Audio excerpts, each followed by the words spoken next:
The Glock 17 was dismissed by the established gun industry as a plastic toy.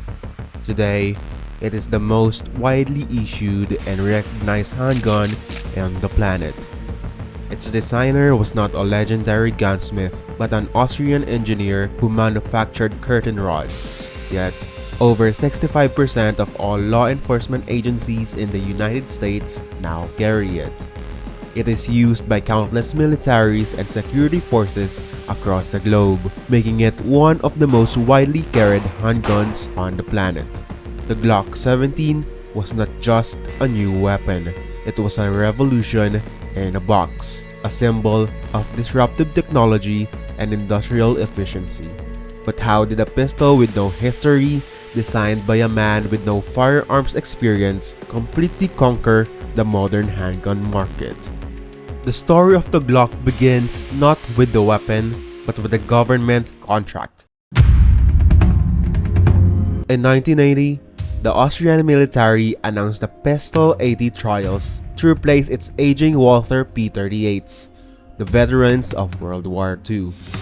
The requirements were modern and demanding: a minimum 8-round magazine capacity, chambered in the NATO standard 9x19mm parabellum cartridge, a lightweight design, and a simple, reliable operating system without a traditional manual safety.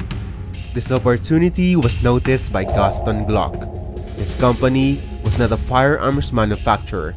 It was a successful industrial firm that made consumer goods like curtain rods, as well as military products like knives and entrenching tools. Glock was a master of polymer manufacturing and industrial processes. His motivation was not a passion for guns, but a conviction that he could apply modern manufacturing principles to a field that had become stagnant and inefficient. He assembled a team of European firearms experts and, in a matter of months, developed a prototype. It was built around a frame made from a proprietary high-strength nylon-based polymer he called Polymer-2. After brutal trials that tested it for reliability, safety, and accuracy, the Glock, officially designated the P-80 for the Austrian army, beat out designs from long-established manufacturers like Beretta and Hochler & Koch. He hadn't just defeated the most legendary names in the industry, he had created the formula for the modern handgun. The brilliance of the Glock was not in tradition. It was in radical industrial efficiency. The pistol was built on 3 core innovations. First was its polymer frame. By using a high-strength nylon-based polymer instead of steel or aluminum, Glock created a frame that was lighter, more durable, and could absorb recoil better than its metal counterparts. Steel inserts were molded into the polymer to provide rails for the slide, ensuring long-term durability. Critically, the entire frame could be mass-produced via injection molding in a matter of minutes, a process dramatically cheaper and faster than forging and machining a metal frame. Second was its mechanical heart, the safe action system.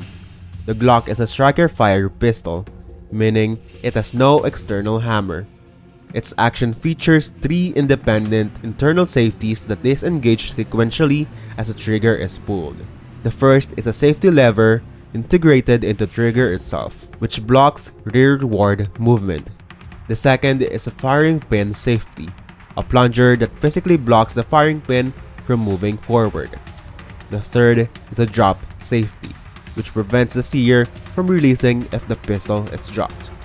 This multi-layered system meant the pistol could not fire unless the trigger was deliberately pulled, eliminating the need for a separate manual safety and streamlining the weapon's operation under stress. This approach represented a radical departure from the established European orthodoxy.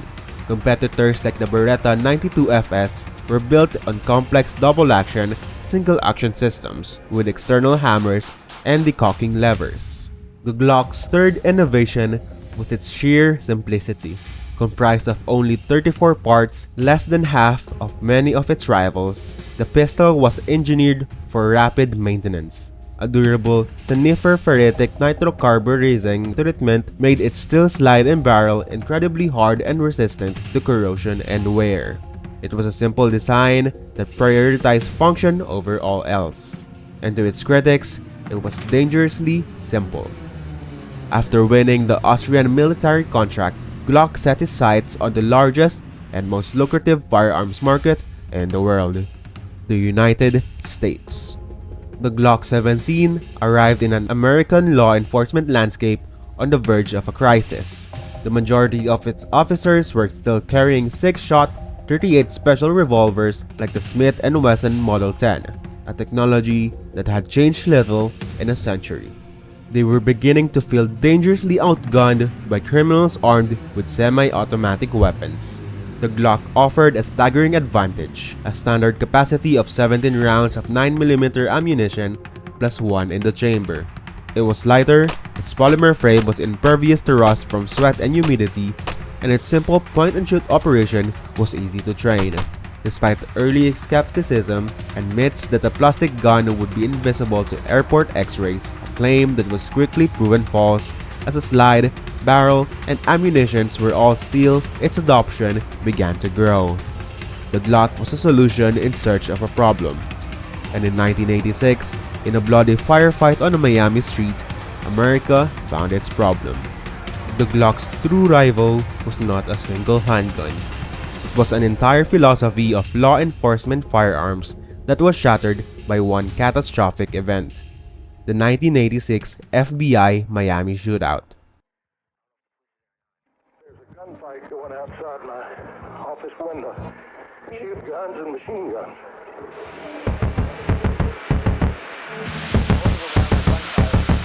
During the firefight, 2 FBI agents were killed and 5 others were wounded by 2 heavily armed bank robbers. The FBI's investigation concluded that their agents' revolvers and 9mm pistols lacked both the ammunition capacity and the stopping power to effectively end the fight. It was a brutal, decisive failure of the old philosophy. The shootout sent a shockwave through American law enforcement, creating a crisis of confidence in the traditional revolver and sparking an urgent nationwide push to adopt higher-capacity semi-automatic pistols. This led the FBI to seek a more powerful cartridge, first adopting the massive 10mm auto. When the 10mm proved too powerful for most agents to control, Smith & Wesson developed a shorter, more manageable version of the round, the 40 S&W. The Glock 17, with its 17-round magazine and proven reliability, was perfectly positioned to fill this new demand. But it was the Glock 22, chambered in the new 40 S&W cartridge, that became the true king of American law enforcement. Police departments across the country began to transition away from their revolvers, and the Glock became the primary beneficiary of this massive institutional shift. The era of the 6-shot revolver was over. The age of the high-capacity polymer pistol had begun. As the Glock became the standard for law enforcement, it also saturated American pop culture. In Hollywood, it was initially a source of fiction, most famously in the film Die Hard 2, where it was incorrectly described as a German porcelain pistol undetectable by X-ray machines. It's a porcelain gun made in Germany. Doesn't show up on your airport X-ray machines here, and it costs more than you make in a month. But it quickly became the default sidearm for cinematic police officers and action heroes. In hip-hop culture, the Glock became a powerful symbol of street credibility, mentioned by name in countless songs. The company's own marketing was a key part of its myth. The slogan "Glock Perfection" was a simple, confident statement that positioned the pistol as the pinnacle of modern design. As one firearms writer summarized its identity, the classic handgun had a soul born of wood and polished steel. It was a perfectly reliable, perfectly anonymous tool. That reputation for flawless impersonal function made it the go-to firearm for both fictional heroes and real-world professionals. And that anonymity is what made it controversial. The Glock's dark side was rooted in its revolutionary design. Its lack of a traditional manual safety became a source of intense controversy. Critics argued that the light, consistent 5.5-pound trigger pull made the pistol prone to accidental discharges, a phenomenon famously dubbed Glock leg in police training circles. Proponents countered that the safe action system was perfectly safe and that these incidents were the result of inadequate training. The core of the issue was muscle memory. Police were transitioning from the 10 to 12-pound double-action trigger pulls of the revolvers, and the shorter, lighter Glock trigger required a new level of discipline. The pistol's proliferation had another consequence. Its simplicity, reliability, and high capacity made it just as desirable to criminal organizations as it was to law enforcement. It became the trusted sidearm of the police officer and the weapon of choice for the criminal he pursued. Today, the Glock's design is no longer revolutionary.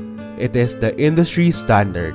The original Glock 17 evolved into a massive family of firearms.